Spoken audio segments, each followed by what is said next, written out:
matai kita orang Sabah dan akan. Teman-teman rakyat Sabah, tolong dengar dan sampaikan. Kalau kamu tidak mau sampaikan kerugian ini kepada generasi akan datang, rakyat Sabahan, ayo kita berjuang bersama. Kita pastikan bumi Sabah ini bumi milik semua rakyat yang menjadi warga negara Sabah.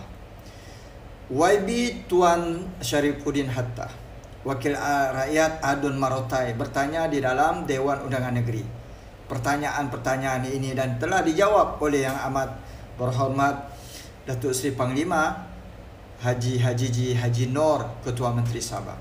Apa pertanyaan ini?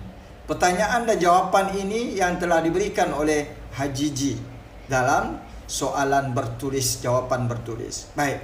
Yang pertama, Kerajaan GRS telah menganugerahkan beberapa perkara berkaitan dengan kawasan hutan lah. Yang pertama, 43 lesen jangka panjang daripada 30 tahun sehingga 100 tahun. Lesen ini, lesen apa? Lesen ini pembalak lah, lagi apa? Duit mah, jadi musangking mah. Yang kedua, faktanya 33 Sustainable Forest Management License Agreement SFMLA telah diberikan. Yang ketiga, 10 lesen konsesi telah diberikan. Yang keempat, 1,4 juta hektar kawasan hutan simpan termasuk kawasan Yayasan Sabah terlibat. Ini kawasan hutan simpan tahu pun dibuat untuk membalak matai. Yang kelima, 999,534 hektar diluluskan untuk pembalakan hutan simpan. Astaghfirullahalazim, matai. Habis.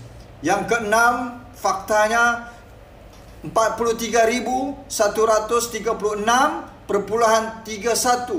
hektar kawasan Yayasan Sabah diluluskan untuk tujuan pembalakan. Matai.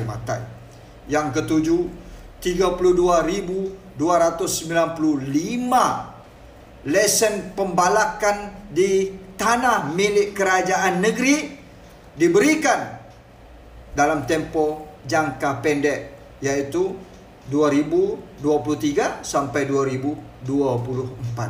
Jangka pendek ini saja makan 32.295 lesen pembalakan di kawasan tanah milik kerajaan negeri. Apa rakyat dapat? Semua ini 7 perkara ini, semua besar-besar, balak ini duit. Apa rakyat dapat? Apa